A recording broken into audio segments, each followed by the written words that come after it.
Video game bang, video game bang, video game bang. Video game. Mega Brand.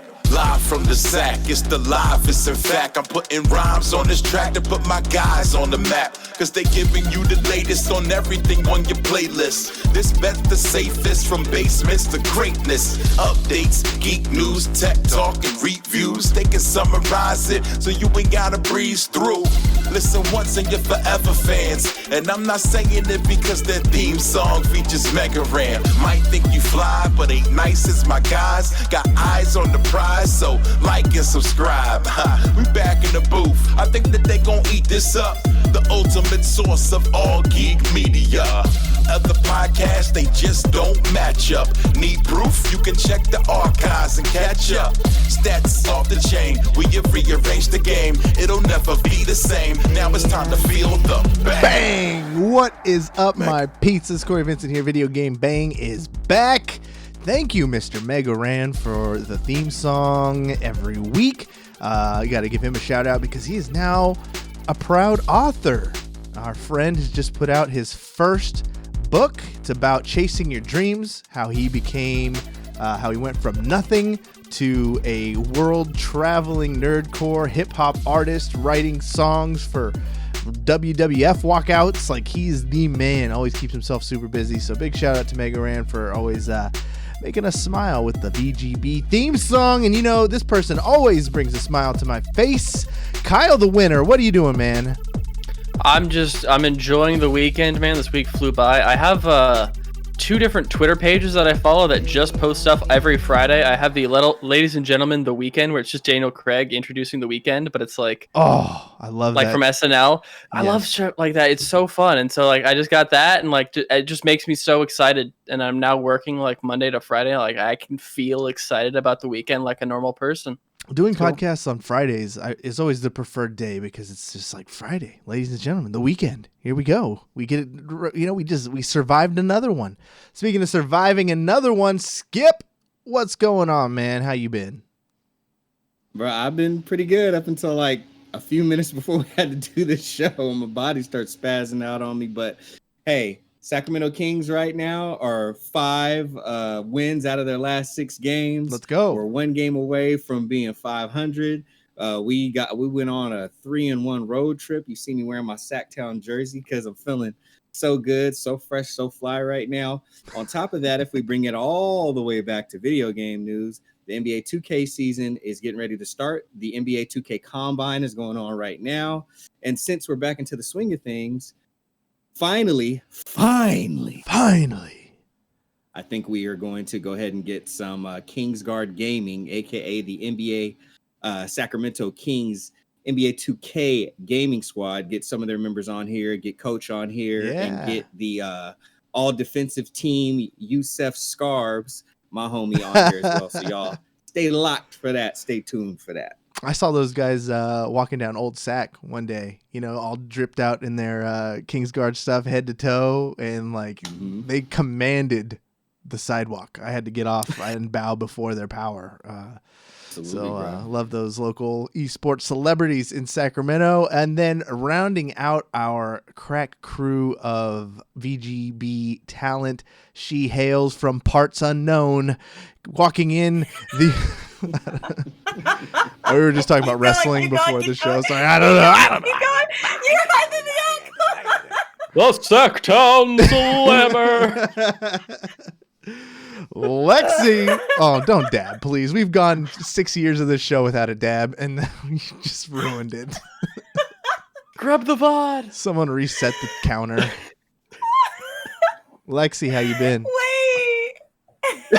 I'm good. That was so hype. I was like getting hype. I was ready to get on like the ring and like, you know, get on the ropes and, you know. I love those. Jump slam the chair, dude. Those intros with Howard Finkel. He would always like over exaggerate everything. Like when the big show would come out, he'd be like, he's 8 feet tall, 1,000 pounds. The big show.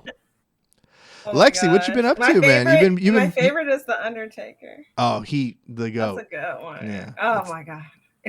But anyways, so you've been busy. Good. You've been super busy. Thanks for making it after your 14-hour work days. But she's here. And I'm here. how's life been treating you? Oh, it's been treating me. It's been busy, but I'm thankful for having all the community again at the end of the day. Like, you guys make my job what it is. So yeah, thank you to all the fans in the community, even though I'm tired sometimes. It's a thankless job. But I do it for you. I do it The for you. social media marketing game and you. community management, it's a thankless, hard job, and it's never over. Do they tell you like to unplug? Do they say like after a certain time? Oh yeah, all the time. That's good. Well, they always say like 100%. They're like, take a break, blah blah blah. But the grind don't stop. The social don't stop. So I just do it all the time. Like, even like self-consciously, I'll try to like take a break, but I can't stop because I know like, oh, if I don't answer this person, but if I don't answer, and then I have this thing to do, or I need to make this, like, I just automatically, my mind is always going like, let me do this new thing, or this new idea, or this new trend comes out. So there's always something constantly to like make better or do better. I think there's people better. in my family. I come from a very blue collar family. Like a lot of them are welders, mechanics, like those folks, and I'm definitely the black sheep of the family. So when it comes to like family gatherings and careers get brought up, it's always like, oh, here comes soft hands Cory over here. I feel that. How are those? I feel that. How's the Twitters going? And I never feel like, but it's like you guys don't understand when you're a welder. You click, you punch out at 5 o'clock and you go home to your family and you watch TV and do stuff. Like for social media, you're never off usually, especially in a startup. On. Yeah, I have these dinners sometimes with friends, and whenever I would go to them, they're like teachers, and they would always say like, oh, this person's always on their phone, or this person's always on their phone. So I consciously, even when I go out, I try not to be on my phone, but in the back of my mind it's there, and sometimes I just self-consciously like get on it because it's like an automatic thing. Like, let me check the messages, let me check the notifications. I feel like I've already ruined my baby because she lights up like nothing else when she sees my cell phone, when she's on the couch, and she will beeline to it, walk past or run past anything else that she has access to, and then her eye, she just says smile and she's flipping it around and flipping it back, trying to make emergency calls. Like it's terrifying. And then when you take it away from her, it's the only item in our house that when you take it away, she cries. Like, and not fake baby cries. Like, she does that a lot too. Like, she'll do a fake baby cry. No, like actual tears. Like, I just ripped a part of her life away from her. And I feel awful. Like, it's something I'm struggling with. Gotta buy a burner, dude. Just buy a burner phone, or like get like an old iPhone 3 or something. No, here you go. It's your phone. That's not it. I don't want her to like the technology. I don't want her to know That's what a true. phone is. She's gonna wean her off of it at 9 the age months, of and she's not crying. one. Yeah. Skip, did I ruin my baby? Like, what's going on here? Make me feel a little better, please. Okay, I'll do my best. You ruined your baby. Congratulations. Damn. Cory broke his baby, everybody. Damn. Clap for Cory. She sees how much I'm on it. I start getting like all cats in the cradle because I'm like, she sees me on it, I missed a big life event, because I was doing something for work, and the cat's in the cradle and the silver spoon. I fucked it up. I ruined it. But no, the social media is always ongoing. I actually saw a tweet that was like from this girl that basically listed out all the jobs as a social media manager that we're doing.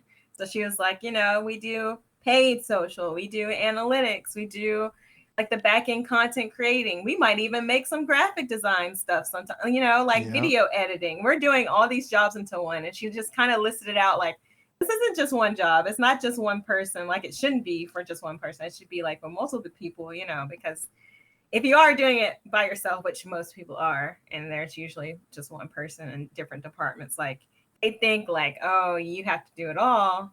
But at the end of the day, like, yeah, you're doing it all, but you're actually doing like 6, 7, 10 other jobs at the same time. Just make it go Which viral. Everybody should be commended for that if you're doing that. Yeah, Like, just make a meme that takes off and millions of people see. That was the Yeah, hardest you can part. plan that. That was the hardest part. I feel like I struggled with that, especially in the early days of my job. Is just like, make it viral.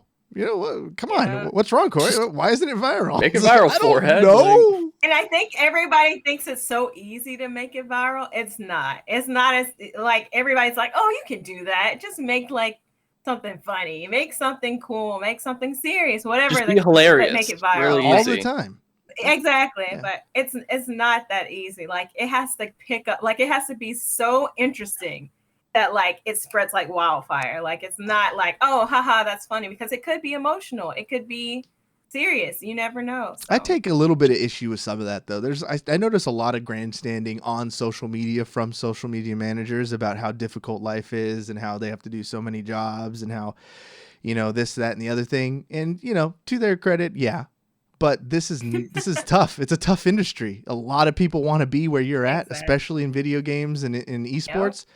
And you have to do stuff that's going to differentiate yourself from other people, like specialists at one targeted thing, especially in social media. There's not a huge amount of value because you have to know so much all the time and then learn. And then one thing is completely useless because of an algorithm change and you got to pivot to this other thing. Yep. And at the end of the day, it really only matters what your numbers are. So like, you know, it's, you get ripped so many different ways. And everybody who runs a team account or a social account is an expert. And I read a lot of advice and I have to roll my eyes and, you know, get past it because, and that's why I try not to be that person, because I think I'm the best at what I do for the company I do it for in the field I'm in. But it's so specific. My advice for Lexie would probably be wrong because she works for a big major company with a lot of legal and, you know, that does a product and, you know, there's way different things. So I'm an idiot if I'm going out there trying to give you advice because I just know what works for me. So just be careful out there. Same thing. We talked about it last week with the financial advice with Dogecoin. Everybody's an expert on, you know, Bitcoin now. And, you know, people are losing a lot of money because of your terrible advice. So be careful with your advice. You know, what may be right for you may not be right for some. You know, it takes different strokes. I was gonna say, I think the one thing about like social media managers, like that, the one thing that like I truly appreciate, because it's the one thing I could never do and like not get fired on, is like being able to just handle the negative emotions of people who like are mad at a game or something. Like this new patch sucks. And so, like, you're the one who's just like, I'm so sorry you feel that way. And I'm like, I hate you. Why are you not dead? Like, holy shit, dude. Well, like, you just have to deal with the point, angriest people. Just see the bottom trudges of the worst people on the internet. Oh, that because you're the one. I could just ignore any harmonics hate that exists in the world because, like, I'm just working on my little game here. Like, I don't care. I don't see what people say. I don't have to worry about that. I don't have to worry about numbers or it's not. I just being ignorant to it. Great. Like, because one of the things, like, I will never forget this. One of my questions. Oh my God, it's gonna freak out. Anyways, one of my questions was, can you handle like the heat? Sorry, my dog obviously cannot handle heat and won't explain herself to you straight up. So don't come to my house. But basically, they asked me like, can you handle the heat from like negative people on social? Basically, I was like, yeah, and they were like, you seem to know, you know, they were kind of looking like. And then I said, I play League. I play all these toxic games. Oh, okay. Yeah, no, you're good. You should have just said, I am a woman on the internet. I can deal with shit. I've seen some things. I know, like, you have to kind of have thick skin. Even at the end of the day, you have to be like, whatever. This is another one of those people. They're going to say X, Y, Z. Like, let me figure out a way to, you know, help them know that we're looking into it, or help them know like we care, like we're gonna do this. But I think a lot of people give us a bad rap because they're like, oh, they don't care, they're not listening. Yeah, we're listening to 50 point whatever million of you talking to us at the same time. Like, there's a lot of you talking, so you have to drink ourselves to sleep because of it, because we're so tired of it. We need something to numb the pain. Yeah. exactly. Like we're here for you. We understand. It's just taking a step back, like in that point of view, like the community's point of view, to understand, like, hey, we're listening. It might be a few days or so, but we're listening. We're going through these comments, and we actually care about our product and our company, that what we're doing. But Yeah.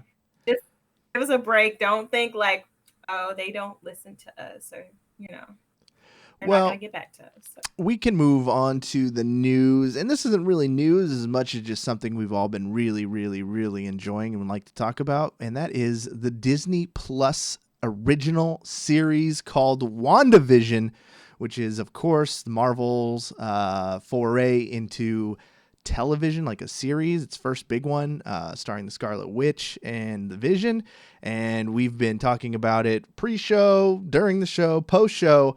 But I think it's going to kind of be regular because it's a very amazing show, and it has a lot of crossover appeal because we talk about comics, we talk about TV, we talk about video games, and it all just comes crashing together in this series. And what they just pulled, what they just did, has been unthinkable. This was huge, mind blown. I knew it was coming. We kind of talked about it as a spoiler, but I didn't know it was coming this soon in the series. They just cracked open the movie multiverse. They, at the end of the episode, so if you haven't watched it yet, you should probably watch it. You could probably skip ahead a few minutes if you don't want to, get the spoiler stuff going on. But they introduced the Quicksilver from the Fox series into the Marvel series. And it makes no sense. The internet goes crazy.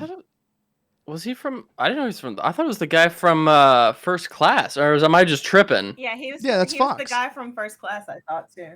Oh, okay. Yeah, I didn't know there was a Fox show. So shows how much I pay attention. Lexie, give us a quick rundown of the major beats of this episode. We don't have to go into crazy detail, but it was a big one because last week they kind of gave us the context. Very little of it took place in the sitcom. We got to see the outside and kind of got the contextual understanding of the whole thing, but. What happened in episode number 5 are we on? Yeah. So first off, you start off and you see Monica and she's back, they're trying to scan her and everything. If you read the comics, eventually she'll have powers. Well, I think she has powers. Like I freaked out because I'm like, I think they gave us what we wanted. It makes sense. Like, to have powers because they scanned her, basically checking everything, and her scans were clear, like blank, basically. They couldn't see anything. And so I'm like, the radiation, her power comes from that. Like, I'm sure that's what it is. And she was kind of acting kind of sus, y'all. Like, she was acting sus. She was just like, yeah, I'm done with this. So essentially that's the opening. Like, you get all of that.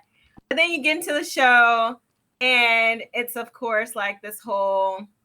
how they're doing the different time periods, which has been amazing this whole time because I feel like I'm in the 90s looking at all these older shows like Family Matters and stuff like that. Yeah, this so week, it has those this type theme vibes. was like late 80s, right? Late 80s, yeah, early very 90s. 80s, like late Full 80s. House.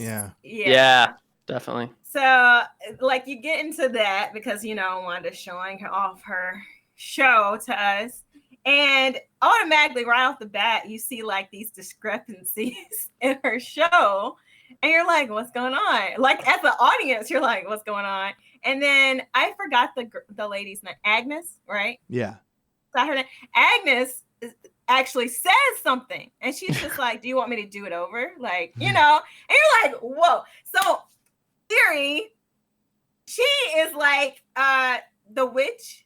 I think Skip might know this. Cory, you might know. I don't know the name of the witch in the comic, but I think she's like the witch that's in the comic that's like mentoring Wanda or trying to help her or whatever. Because it seems like even from the previous episode, like whatever Wanda does in front of her doesn't matter. So like with the kids, like them growing didn't faze her. Like if we were standing in Wanda's living room and a kid like grew or whatever, we're gonna say, what the crap? Like, in shock. It didn't faze her one bit. She was just like chilling, like, okay, that's nothing to me, so there's that theory. And even in this episode, it was kind of the same thing. Like, she was just like, let me do this over. And the kids grew, and she was just like, whatever, So there's all of this random stuff going on. Moving along into the episode, like basically, I went blank because they adopted a dog. They got a dog that the dog. kids are like 10 now. Vision's the starting to kids are figure out what's going on. 10. They sent him an email while he That was at was- work. And like That was the shocking. dude, he was able to like mind break one of the dudes, and he was freaking terrified. And and that hear was his thoughts. yeah, and he was like, I gotta call my wife. How long have I been in here? All this kind of stuff, which was kind of crazy. Yeah, it gets So kind now of dark. It's figuring out really something's dark. going on. Yeah, it's really dark. Yeah. So now Skip, who was he's she? figuring Who was out, she like, talking about? Who's going on. Agatha Harkness, that witch character that she was talking that's about? her. So it is. That's what a lot of people believe, that Agnes is taking parts from both of her names and putting it together. Agatha Harkness, Agnes. Yeah. So putting it together, that's a little indicator right there. But yeah, she's one of the more powerful reality warpers, quote unquote witches in the Marvel universe. She often kind of shows up in these types of capacities. Rarely is she ever there to truly help anybody. It's usually, kind of like the whole, what is it, the monkey's paw, like, give something but taking something in return. Yeah. So that's the thing. I do really enjoy how, like, there's a little bit of ambiguity when they say she's doing this and she's doing that. People on the outside, Maria Rambeau, Jimmy Woo, who's with the FBI agent, as well as Darcy, they're believing that, they're saying, hey, Wanda does have this type of power. She almost took out Thanos on her own, had he not used one of the stones, to like actually kind of thwart her in that moment. So they're like, have her powers scaled up to this point? Did we ever really truly know how powerful she was? And with all that, on the flip side, inside,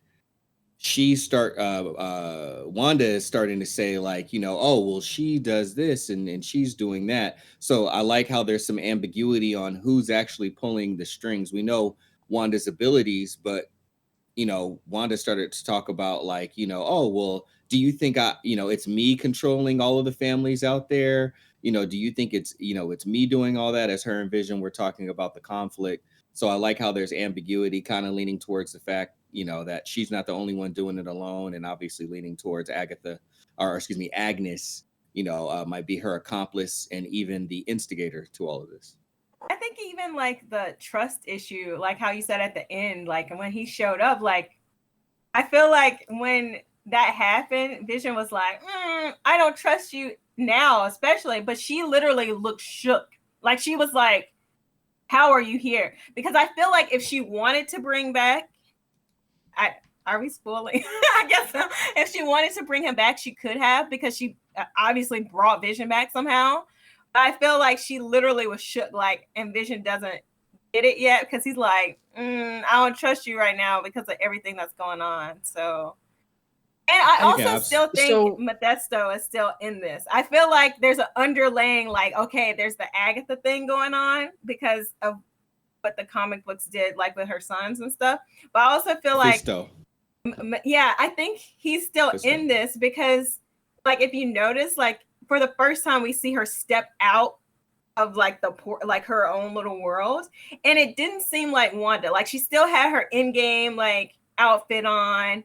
She like brought out the thing, but the guy's eyes turned red, which usually doesn't happen when she like does something to you. Like, yeah, her little red spear comes around, but it isn't to that point. Like, so I feel like it might have not been her essentially, or it was her, but she was being controlled at that moment too. And then it was like a snap out of it when like Monica spoke to her, because it just didn't feel like Wanda, if that made sense. Like, why would she step out and say that kind of, And I think like the fact, this is all entirely new to me. I know I've read 0 Marvel comic books in my life, so this is all like fascinating to hear from like just a absolute layperson's perspective.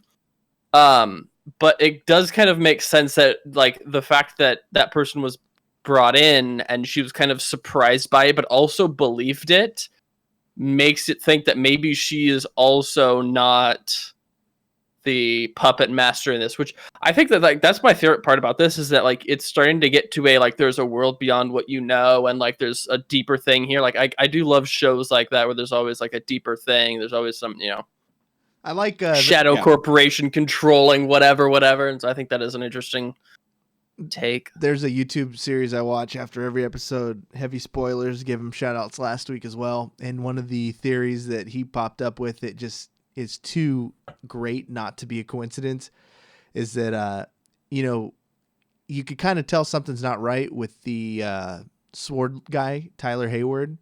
You can kind of tell that he's like his exchange with Wu about the how, whether Scarlet Witch is the villain and not, and how he was so accusatory, like he's got something kind of to gain out of it. And his title at Sword right now is acting director. And what's everybody doing? Acting. And he's the director. Like there could be some like really clever wordplay happening with that guy. So yeah, super fascinating. But let's get to the end, because that was the best part. Vision, that was first of all amazing when she was trying to end the argument with Vision and rolled the credits, and he's like, "Wait, we're not done here. It's not done here." And then they like Vision, and what's the actor's name?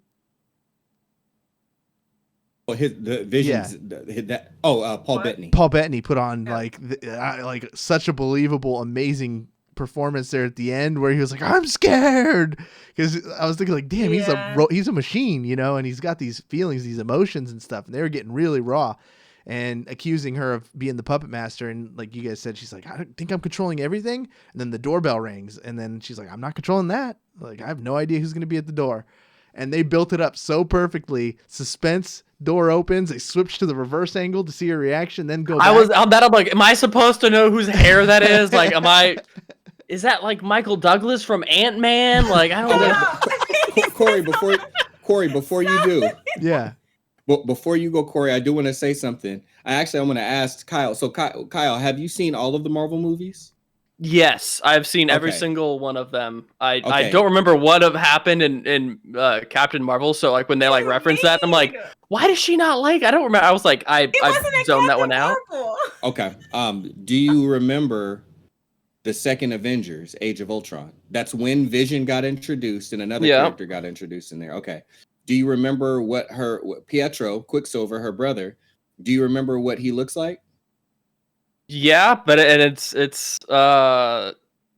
was he Quicksilver? I thought he was a different name at that time.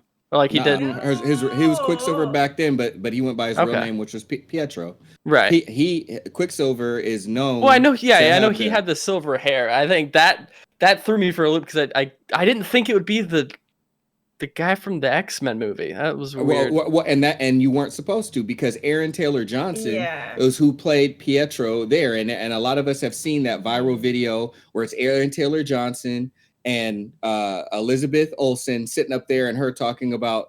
My favorite story is House of M, where Wanda loses her mind and and creates kids and goes absolutely crazy, but. That's a little dark for Marvel, so there's no way they'll ever let me do something like that. And then Corey, your cue. Boom. Who's at the door? Emilio Estevez, the mighty Duckman. Swear to God. Quack, quack, quack, quack, quack, quack, quack. No, of course it was Quicksilver, but the one from the X-Men movies. So they are officially cracking open the multiverse. In this episode, the first X-Man, the first person with the X gene, a legitimate X-Man, is in the Marvel universe. We don't know how or why or what brought him there, but he's there. And there's theories. Maybe he ran really, really fast and went through the dimensions like the Flash. We know that Mephisto could be around. I've heard the Grim Reaper is around. Someone had to have resurrected the Vision. So he's here. Okay, so hold on. I got to pause you right there. So resurrecting the Vision, I do want to point to something earlier that Lexie said. They did show footage when the S.H.I.E.L.D. guy, the acting director, was talking about when Monica Rambeau was trying to say, hey, she's not a threat.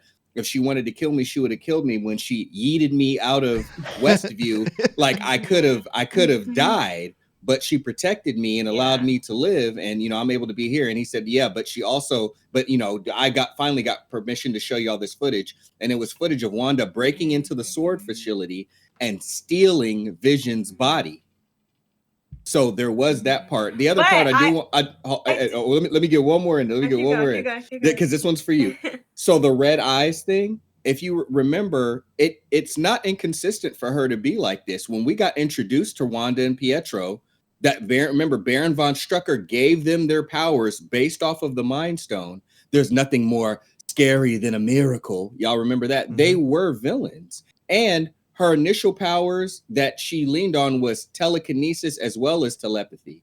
She's the one that gave all of them the vision of all of them dying. She gave Thor the vision of Ragnarok happening, which made him all freak out. She gave Tony the vision of the world, collapsing and him needing to build armor around the world, which sent him into Iron Man 3 and made him lean towards the Sokovia Accords. And remember, their eyes were red. That's when she was using her telepathy. But after that, she never used her telepathy again, only her telekinesis. This is actually a return back to her telepathy.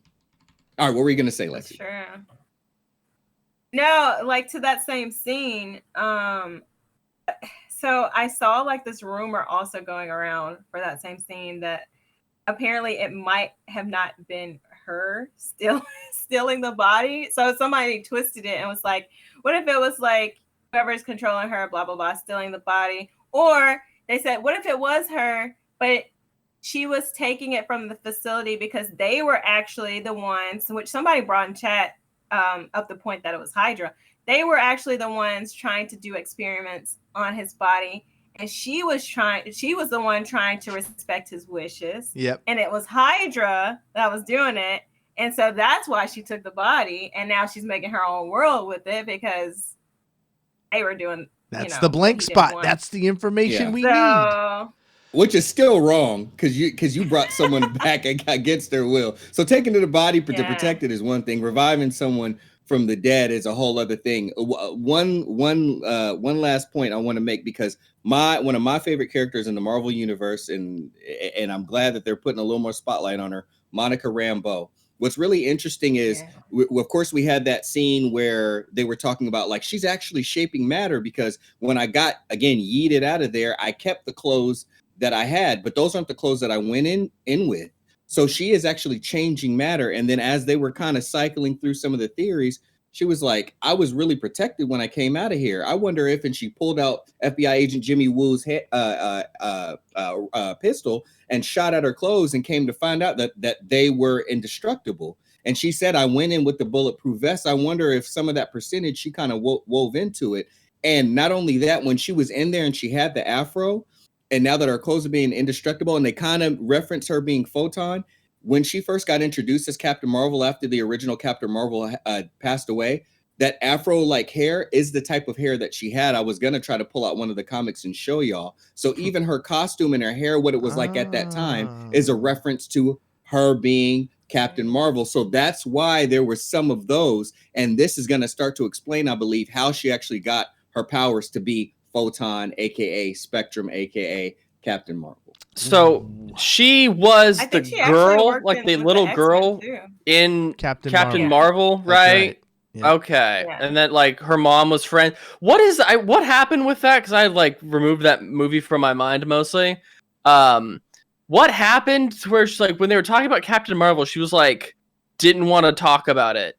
I thought that they were on chill terms, but what happened? I missed that. I'll make it really quick. This is essentially what happened. Her, obviously, Carol Danvers, who was Captain Marvel in the movie, and Maria Rambeau, who is Monica's mother, aka Maria Photon Rambeau. That was her call sign, as they were both pilots in the Air Force. They were best friends. They fought together and everything that happened, but Carol left. And the whole thing that she said is, like there's other planets that don't have Avengers. So she left. In a sense, she kind of left Maria there alone. Maria went on to form Sword. So as we had Shield, we had Sword. Now, if you remember at the end of the Captain Marvel movie, where Nick Fury is out there in modern times and he's out in space, that's part of Sword. That was actually our first look at Sword, but that was Sword modern day. Not only that, and then so if you bring it to modern times, her mother Maria had cancer, so they were fighting the cancer, and then of course, The right blip as she thing was having happened. surgery, the blip thing happened. So as far as she knew, the surgery was operable. They were going to remove it. Everything was going to be fine. She blipped. When she was gone, Maria's cancer came back, and that's how she had passed away. And Maria, since Maria had started Sword, naturally, Monica came right into Sword and was working along with them. But then she got blipped, and that's when the acting director had to take over. Right. And that's the person we likely don't trust because they make villains very kind of obvious in this freaking Right. like all the Marvel things. And one more, I got to be super nerdy. I keep saying one. I'm gonna feel like Steve Jobs. One Yeah, I more. love And it. there's I one love more it. Keep thing. going. So the death of Captain Marvel, my favorite comic book ever, the way that that the original Marvel, who was a Kree, the way that he passed away is he had cancer. So Maria Rambeau having cancer is actually a nod to the original Captain Marvel story of how he passed away and him having cancer. So they're even tying that into it as well. Wow. I will say this, majority of the theories that I come up with, I'll be honest with you, it's fun to theorize about the comics, but they throw Easter eggs to the people that do read them to, you know, show them love. But they don't weave the stories together with you having to have known the comics. Right. So a lot of the clues and the conclusions that I come to, I actually take the comic books out of it and I only go by what the show is showing us. The comic books to me and that tie-in, really, I just look at it as sugar on top. But if you ever watch majority of the movies, rarely do most of them ever tie back around to actually how the comic book events went. They always tweak it a certain way. And I actually appreciate how they create their own storyline. So if you're like Kyle Winter and you're not as familiar with the comics, honestly, if you just go along with the storyline just from the show and you put a keen eye, you develop a lot of that for that. And then, of course, with Evan Peters showing up as Pietro, as Quicksilver, what I love, and this was a perfect explanation for it, was what Darcy said. You don't even got to take it to the comics. You don't got to, Quicksilver don't got to run here and there. Just leave it as exactly as Darcy said. They recast. She it. recast Pietro. Yeah. That was the line. That was the line of the century. I was just like, and when they tied that in, that was it. That was the icing on the cake. But to your point about the X-Men, like I feel like even Monica was in the X-Men, or she was a part of them at some point in the comic books. And Skip can correct me if I'm wrong about that, but I think she was. So I think they're tying in all the mutants 100%. They will eventually. They've got to leave this thing with mutants in the MCU so they could continue on and bring all those guys over. So we will continue to talk about WandaVision as they come out. I can't guarantee it'll always be this much. Maybe we start its own separate little side piece project where we just talk about WandaVision, because there's definitely enough there to go off of. But we got to get into some video game news, brother. Let's go. So we got the first news that we got is going to it broke my heart. I'm going to be honest. I had my hopes up. I think Kyle is with me. Basically, on an earnings call for Blizzard, they let the cat out of the bag that we are not going to get Overwatch 2 or Diablo 4 until 2022 at the soonest. So no new Overwatch or Diablo this year. Kyle, your thoughts? I don't know. I was hoping for it to be sooner rather than later, because I am officially like so fed up with the like, oh, it's coming, it's on its way. But like, I'm still so like, I understand why they did it, but I was just not a huge fan of like abandoning a current thing to focus on the next thing when like you have this thing and you can change it. It's not like you're doing disc games like early 2000s. Like you can change whatever you want, like piece by piece, but they wanted to do it like a whole 2.0 thing, a whole second game.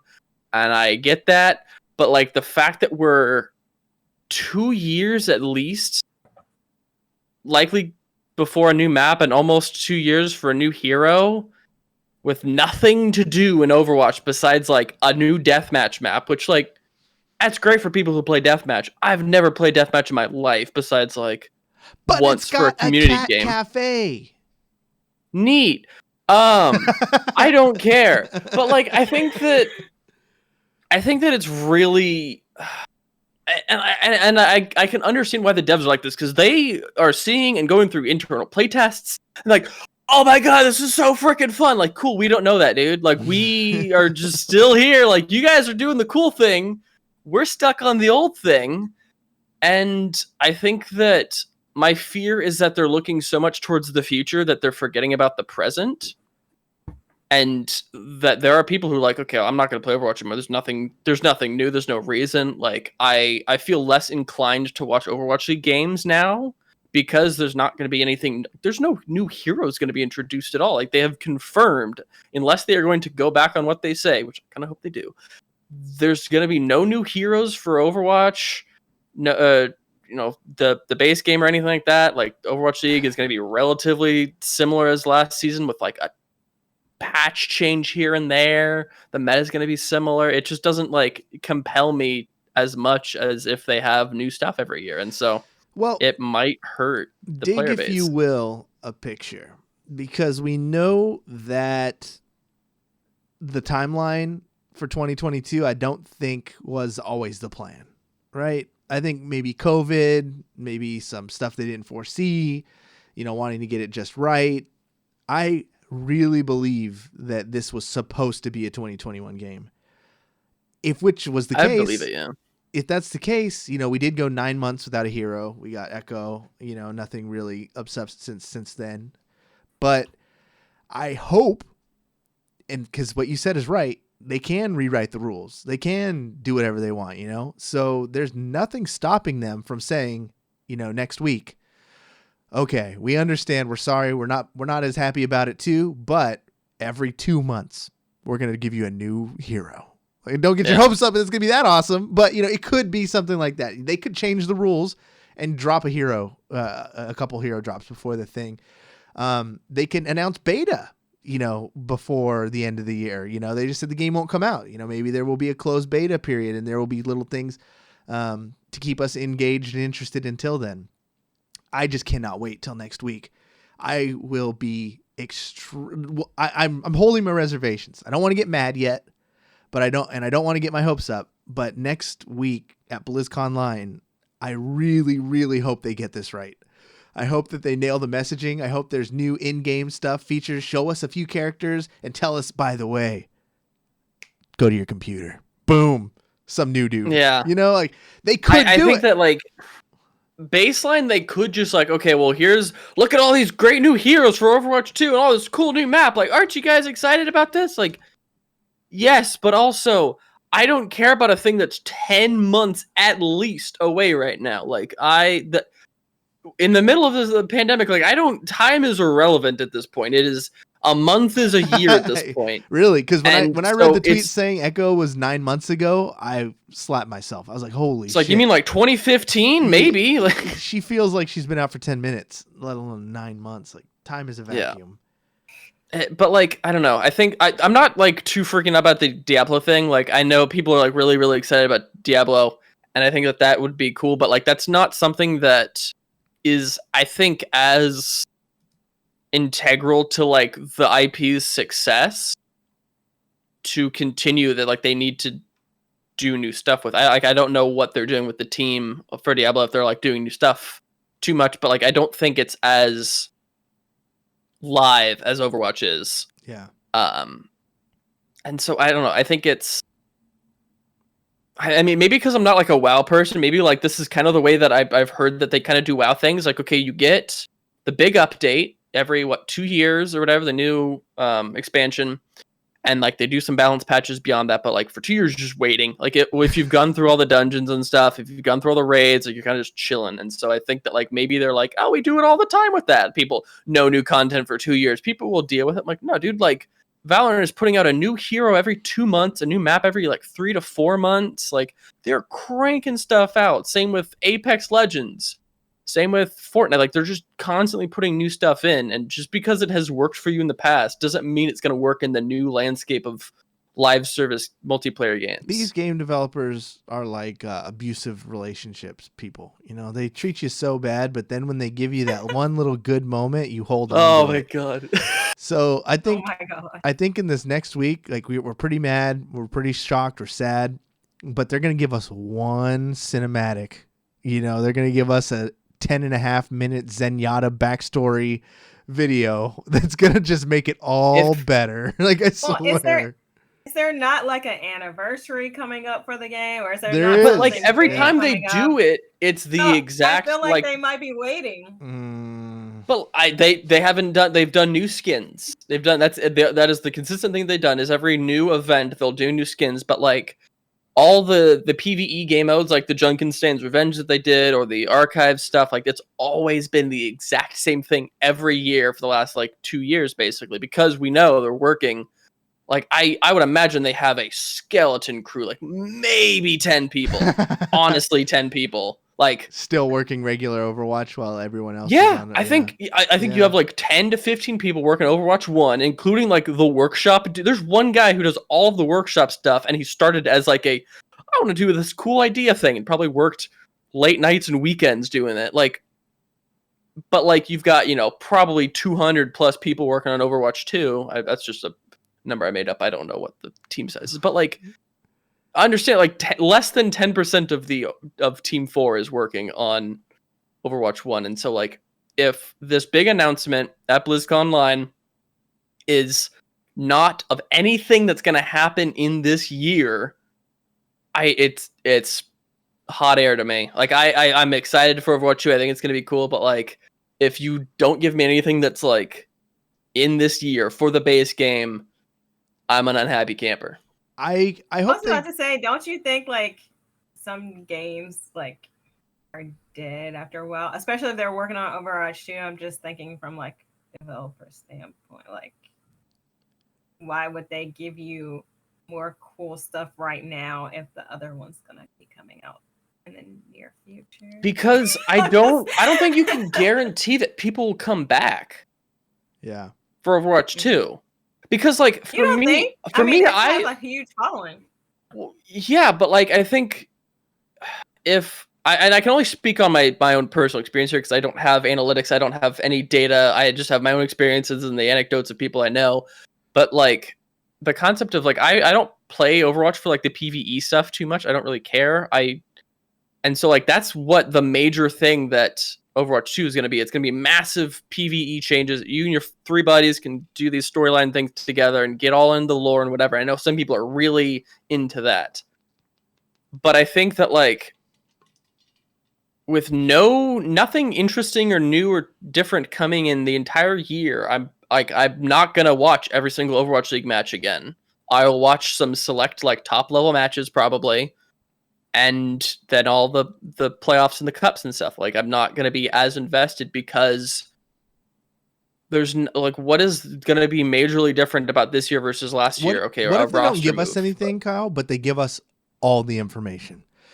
Like they say we're bringing 15 new characters or something. Like what if they just give you everything and they give you like a couple bios and a couple like sneak peeks and stuff like that, like a new game should.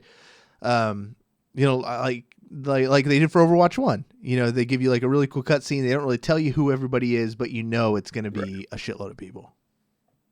I mean, I think I'm after last year, like literally a year ago, we had nothing besides there's this this is the game that we're doing. Like they're just talking about like it at the same point it feels almost indistinguishable to like, dude, I've got this cool idea for a movie. Like I bet it's great in your head, but like until I can like do something with it, it just seems like this movie that's in your head. Like I am not seeing this movie, and so I think that like it's kind of similar to that. Like I understand that some people will be super stoked on like more in-depth stuff on Overwatch 2, but I don't know, man. I can't like. I'm a pretty future-focused person. Like I always think like years and years ahead. Like that's where I am, but I still am just like kind of disappointed of how much they're neglecting like the present stuff. Well, I think like it won't be as much for me. We'll definitely make sure you are clearing your schedule for the VGB post BlizzCon, because we are going to either be very, very happy or very, very mad.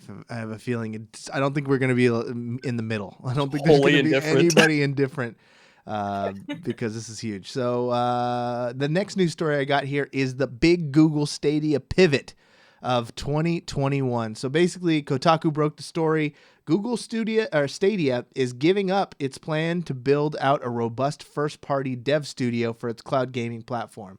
So basically, they're choosing not to go the route of Amazon, who, recently announced that they're going to be doing a similar cloud-based gaming called Luna, but they have game development studios. They've been developing games for the last couple of years I'd say they have okay success mobily. Like, didn't they do Crisscross or the one where you cross, like, they have good mobile games, but they tried to do their online games have been Crossy Road. I think Crossy Road was Amazon. But they had a few bangers, but yeah, they've stunk it up. Their PC and console games have been terrible. Like, it's just been so rough. Like, they had the Crucible game, which they previewed, got like terrible reviews, and then like, oh crap, no, never mind. So it didn't. So they're out there taking shots, losing money. Google says no, nay to I will not lose my money. So they closed down 2 game studios, one located in Montreal, one in Los Angeles. Neither had even released a game yet. The closure will impact about 150 developers. One source familiar with Stadia says that the company is going to try to get those developers new roles somewhere within Google. Google is going to continue to operate Stadia gaming service for $10 a month. It's unclear how many, if any, exclusive games are going to come to the service, though the company has indicated that it could still sign new games and will bring third-party releases to the platform. It nevertheless will look like basically just another game store, with some cloud processing behind it. Stadia is refocusing a third-party subscription amplifier, so they're going to be reallocating that efforts to just bringing more established developers, which I think is smart. Look at Microsoft. They just spent a boatload trying to get, Bethesda. I think that should have been the play, instead of paying 150 employees for however long they have to not have any results, they would have taken that money and just bought a studio outright that is already established. It's always a gamble. Like, you can't just kind of build a studio from scratch, no matter how much money you have, no matter how big your company is, and have a hit. Otherwise, Amazon would have done it 8 times by now. So, what are you thinking? It's weird. Like, the only store, like the only marketplace or like platform that doesn't have their own like first party stuff, like PlayStation, Xbox, Nintendo, Amazon, Epic, Steam, like they all have their own things that they're also pushing, which is just like they're going to be the only one who doesn't, which is super interesting. It seems like even those guys are buying people now rather than trying to build, original IPs, because it's so hard. It's a losing game. Look, they got lucky with Master Chief Halo, but then ever since then, it's kind of been a lot harder to come by. And then those developers get tired and move on to other projects, and I can't think of one like first party brand new IP from any of those studios that's been huge. Am I missing any? I mean, Nintendo's been crushing it. Like, I guess all of their games the are same characters, first party, though. Right? What have they done? That's true. Yeah, no, that's kind of the same thing. They got that is true. Yeah, like a brand new intellectual property from a first party. I think that's a symptom of AAA games and like how little, like the last time we had a new IP was Anthem, really, and like we all kind of knew where that went. Like, I think that people are very hesitant to do new IPs altogether because it's just like I have no idea if people are gonna like this. I have no idea. Like, it's just throwing something at the wall and hoping it sticks. Cyberpunk was another one, new IP we all got excited for, ran into the ground. I guess the ones that are still feel new anyways are like The Last of Us still feels like. And that's been like, what, like 8 years or like? Yeah, it's been out for a long ass time. So that's where we're at with the state of this game. In kind of a related story, Amazon said, we're going to stand our ground and we won't back down. And even without Jeff Bezos, they're going to continue making games. Even though they keep losing money, the new CEO said that he's doubled down on game development and tech e-commerce. He said, we've expressed support for Mike Frazzini, the head of Amazon Game Studio. And according to a Bloomberg article from last week, they said some businesses take off in the first year and many others don't, though we haven't consistently succeeded in Amazon Game Studios. I believe if we hang in there, we'll make it. So 2 massive companies taking 2 different approaches. Skip, who's right? Who's wrong? I mean, time will tell. Honestly, like it's really hard to say. I mean, I think definitely consolidating things and kind of, making better decisions obviously goes better in the long run in your business. But it is true, like with gaming and trying to break new stuff, it's really tough. I think it also kind of speaks to how finicky, like the gaming community can be. And I'm not going to say without good reason, because the gaming community has been run through, in not so savory ways. It's really going to take someone coming through, with a fresh idea and maybe not swinging from for this, like out the gate, maybe letting word of mouth kind of get around a little bit more. And it is tough because so much money does go into certain types of games, and board stakeholders and board members are pushing to get that revenue back. So quarterly reports look a certain way. I think it really is hard to say, bro. Time will tell. I hope it works out, because I think there's so much potential for super cool stuff from like Lumberyard and Amazon as a studio, because they're like a big server online multiplayer focused thing. I think there's so much potential for super cool stuff. I just hope it works out, because if it does, then the whole games industry will move forward. Otherwise, it's just kind of in this weird stagnant place. Lexie, if you had the control of one of these multi-billion-dollar companies, would you spend the money trying to make the games, or would you pull the Google and just try and amplify games? It depends on who I have on my team. No, doesn't matter. You got the board breathing down your neck, and you have to make this decision right now. Are we going to make our money by amplifying games, or are we making games, Lexie? What are we doing? Oh my God.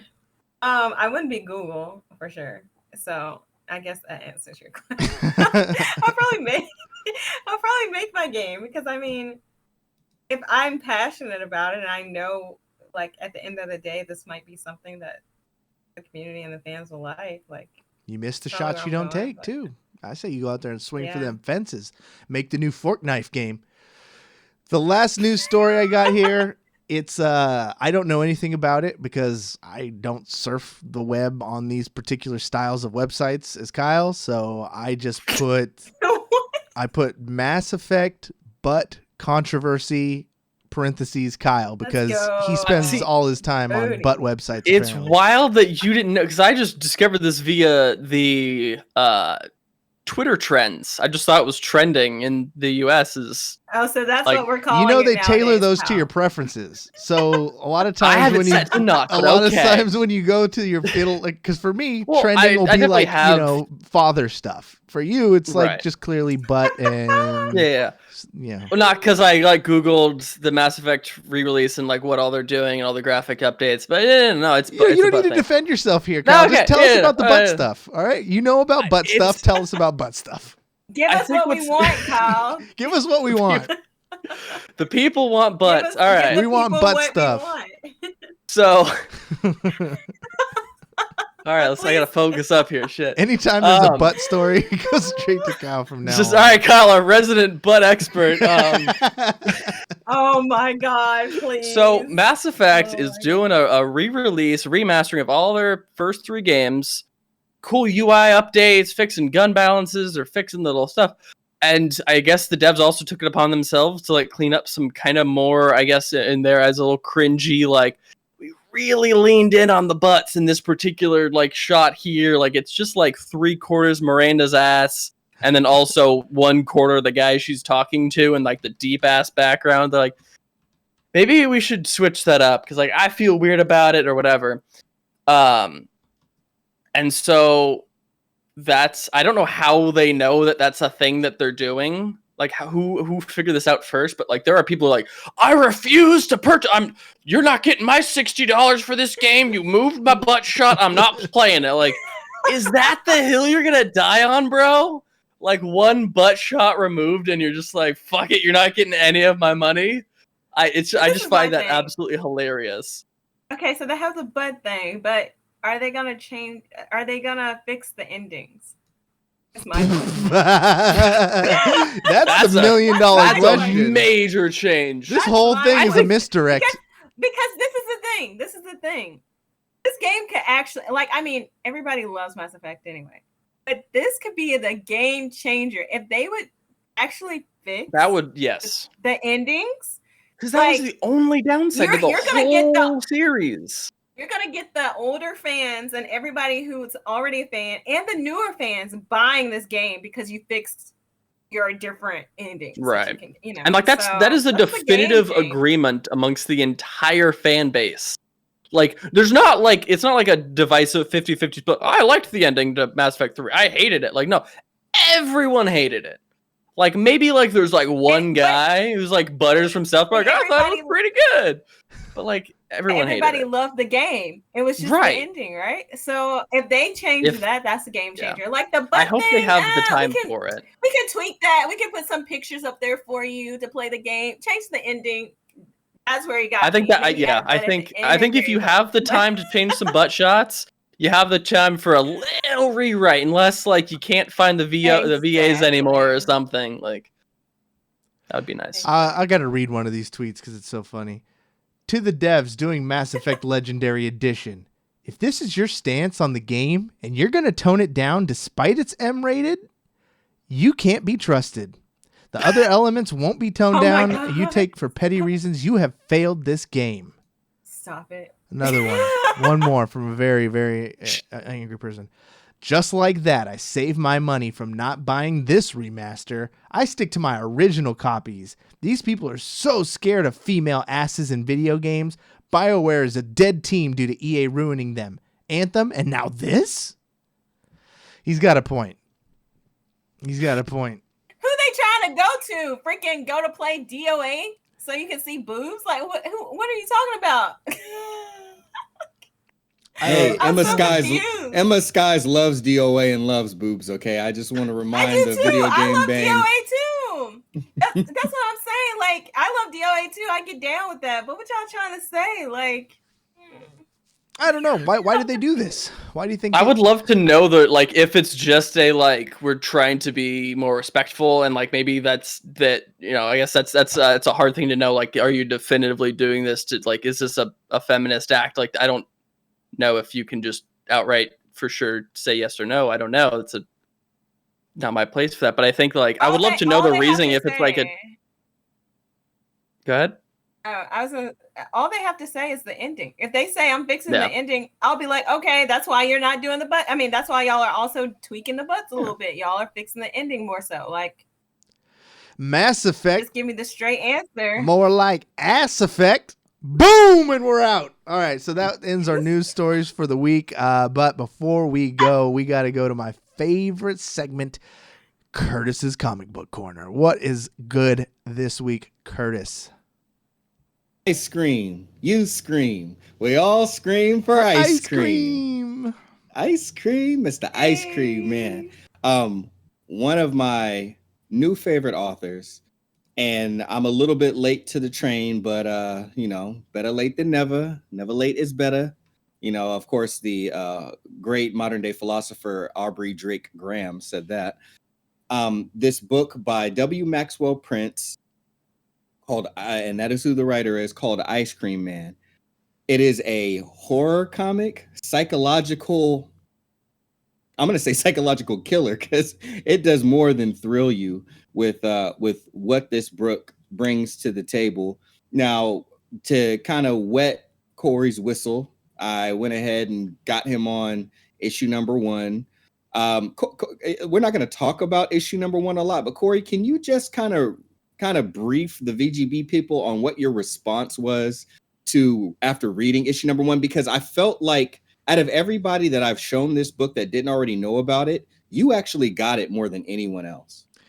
I like that it's that kind of storytelling where you got a lot of dark elements, you know, that are kind of scary, and you have like a presumed narrator of what you think is the the big bad or the terrifying thing, and then throughout the course of the story, they all kind of mix and mash, and Freddy versus Jason each other, and then boom, the comic book is over. Like, they were able to tell one complete full story with multiple, points of interest and elements of kind of just fucked upness.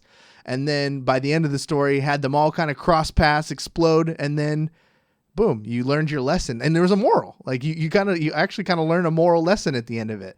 It's kind of, I loved it. And then I was thinking, like, how can you replicate this? How can you keep making it happen? And it's, I would compare it to Black Mirror for everybody out there. Like, if you're a huge Black Mirror fan, this is like the Black Mirror of comics, except it's got this one character who kind of meanders through each one, kind of pushing the storyline, teaching people the lessons and stuff. So I'm really digging this story and kind of the whole, psychological thrillerness of it all, and digging each one for the lessons. Absolutely. So thank you for mentioning that. Now, what's also interesting about this, kind of similar to Black Mirror, you can think of it almost like a shared universe, but not every episode, or in this case, every issue, actually continues from the last one. So it's got a very different type of continuity than, most readers or whatever are used to, familiar with, and whatnot. But at the same time, like Cory said, there's one kind of common denominator, or at least one character that kind of always shows up in the book, and it is the Ice Cream Man. And it's very interesting because he comes bearing ice cream, but doesn't always leave you with just a good taste in your mouth, let's say. I really enjoy the name of the issue. So issue number 1 is Raspberry Surprise. I encourage everybody to go and get this if you have the Comixology app.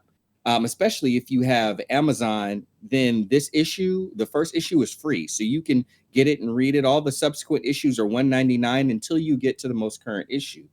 Now, with that, since it's not a normal continuity, I was able to encourage Cory to jump from issue 1 to issue 3 for very specific reasons.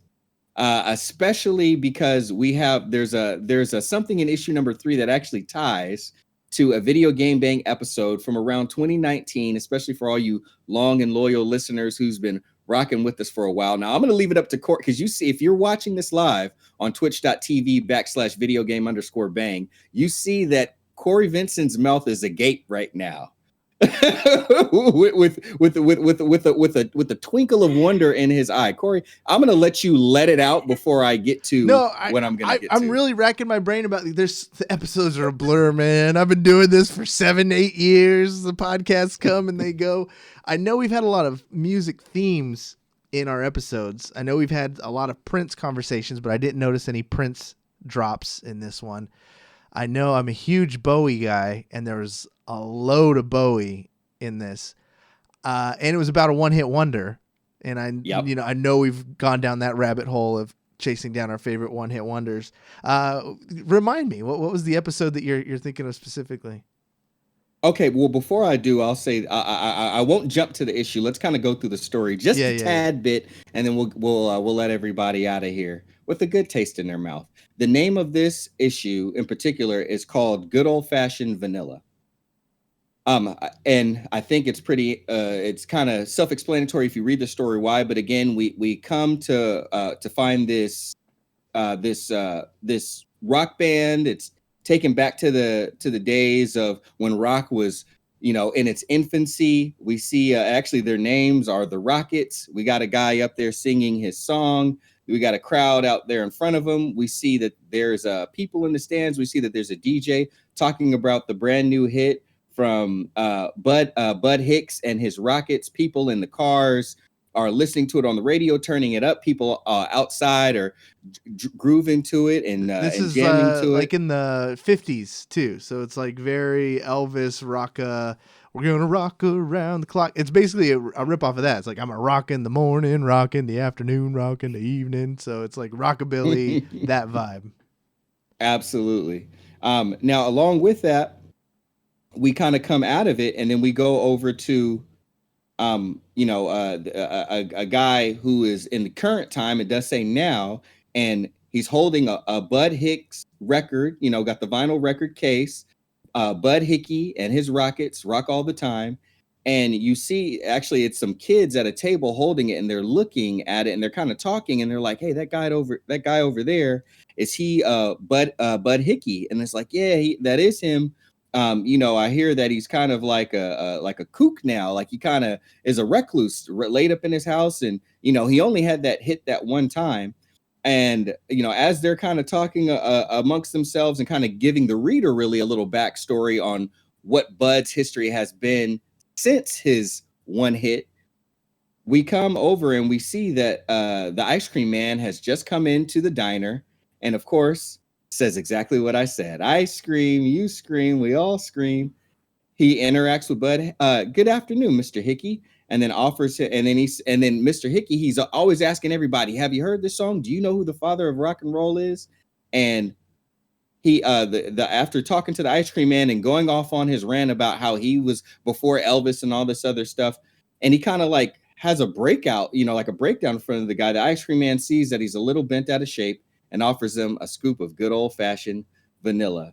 As Bud starts licking the ice cream, he's walking down the street. He continues to go. He gets back home, and as he's in his house with all of his posters and everything, all of that all over the place, he looks down at his record, and as he's looking at his hit, he hears some music coming out of his basement. And then he walks down into his basement, and he's following the music, and he's following the notes. And as he opens up that door, you see that he jumps into this crazy, wild world. And now, Cory, I'll hit you with it. He sees a guy in an astronaut suit, and he says, "Oh, good. You're here. Welcome to the revolution, Bud." And he goes into this crazy world where there's this big old war. You don't know what's going on. Like, you got ladies like riding motorcycles away from 3 big old scoops of different flavors, bubble gum, and all this other stuff. Now, Cory, I'll go ahead and tell you, because after we get past this and Bud finds out that he's in the middle of a war, and they're like, "Hey, you were the person that we were waiting for. We need you to write one more hit to save the world. Otherwise, this is all going up in smoke." You get a countdown. 8, 7, 6, 5. Yeah. Oh, yeah. 3. And then what is that? And what is that from, Cory? That's from my song, Space Oddity. And that's a song that we had covered, me, you, and David Webb, when Emma was there one night and we sang when it. you brought in the guitar. Yeah, I know, because they actually had Major Tom as a character. That was like my favorite part, where they were introducing the characters at the table, because that's really the only time they actually get like speaking lines before they're getting disemboweled by scoops of ice cream. But I loved like they took characters from like the biggest rock and roll songs, and then like one of them was Eleanor Rigby. And her thing was she just had a jar with her face in it, because Eleanor Rigby, has a face that she keeps in a jar by the door. And so they went through that with like all these rock. So if you are a rock and roll connoisseur, if you're a fan of the hits, there was a Ruby Tuesday in there. Obviously, we mentioned Ziggy. Ziggy started. Bowie got 2 references, because he got Ziggy and he got Major Tom up in there. Major Tom. So yeah, dang, I can't believe you. I gotta dig that episode up. I bet, we will. Okay, so if you watch the show on twitch.tv/videogamebang, you get access to the after show where we just talk around and bullshit about stuff. And I have a feeling we're going to talk about some wrestling, because that was going on. But also, I'm going to dig up the recording, because we recorded it. We did it live on the show. Skip brought his guitar, and I think David Webb was on the cajon, and we did a full instrumental cover of Space Oddity by David Bowie, and we're going to listen to it again in the post show. But wrap this bad boy up. What was the big lesson that we learned in this one? That's the thing, and that's kind of what I like about this. He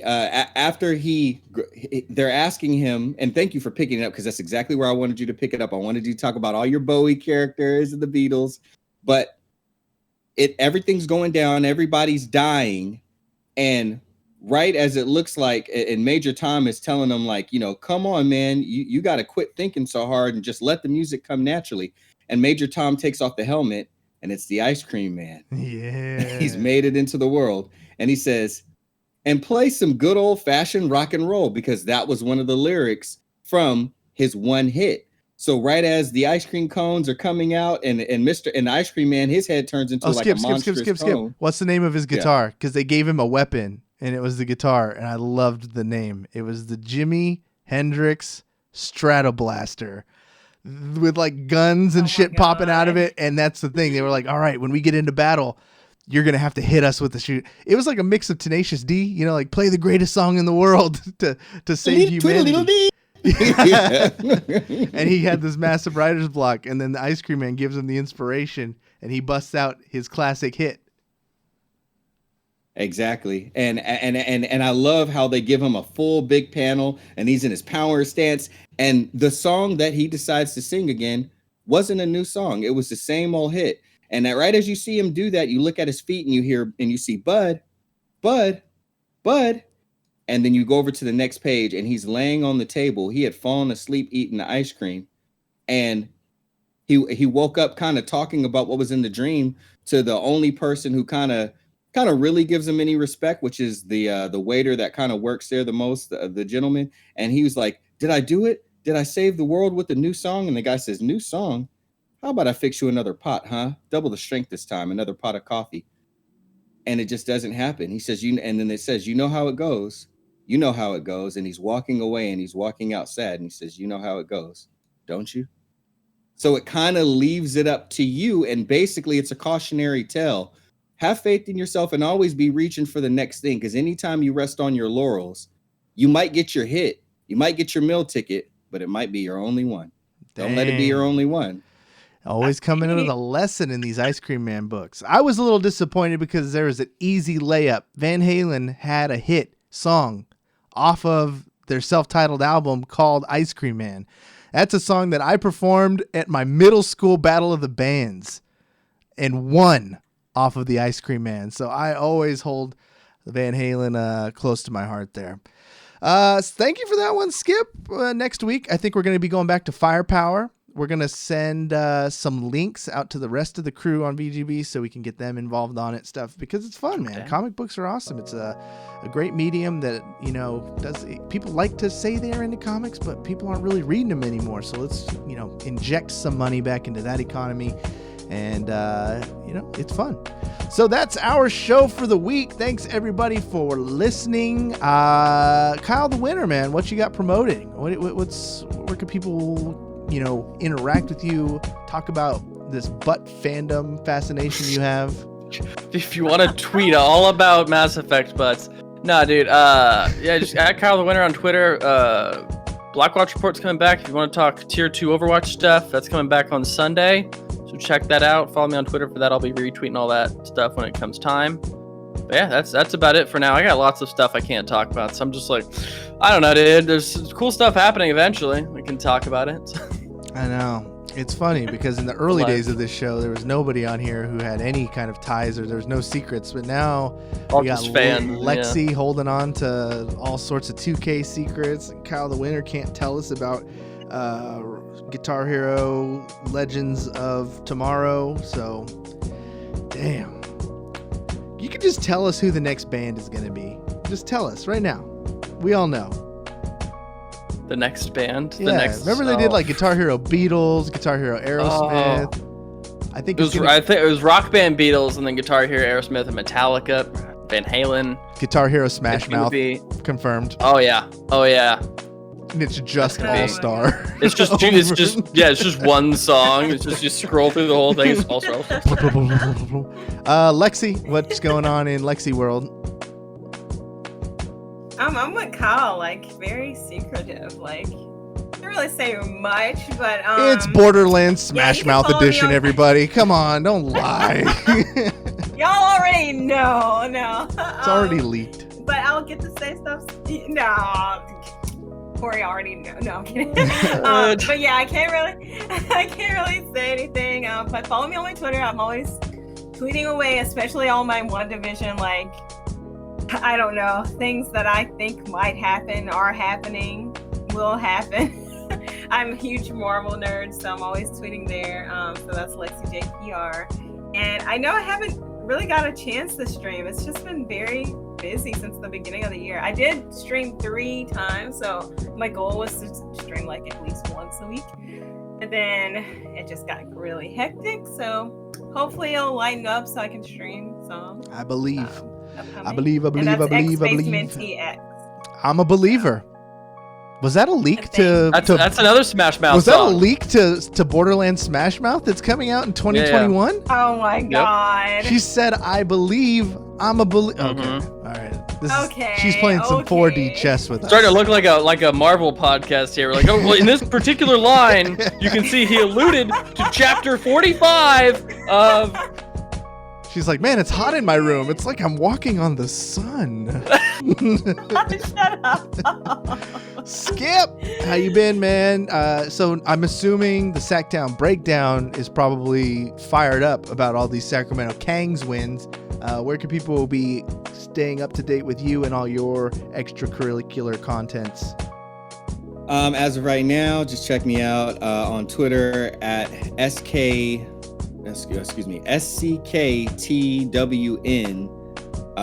breakdown. So you can, or if you just look up Sacktown Breakdown, you'll find us on there. Purple logo TSB, and talking about it a little bit there. Probably more so on my own Twitter. So you know, you can find me Skip and Tosh, which most of y'all should already know. Talking a little bit about the Kings there. For me to really start giving my Kings their time, they got to have a winning record. They're one away from being equal right now. So if they get one over, I'll bless them with a little bit more of a breakdown. But for right now, I'm just commenting on their progress. But big shout out to everybody that's been following the Kings and supporting Video Game Bang above all.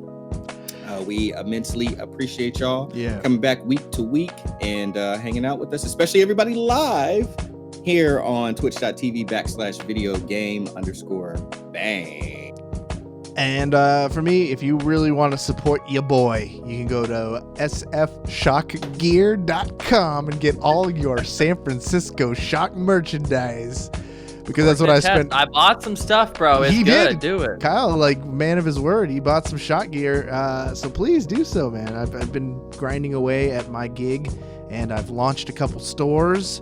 And I've been building out the skill set. So help support us. I'd appreciate it. That's it, though. That's the show.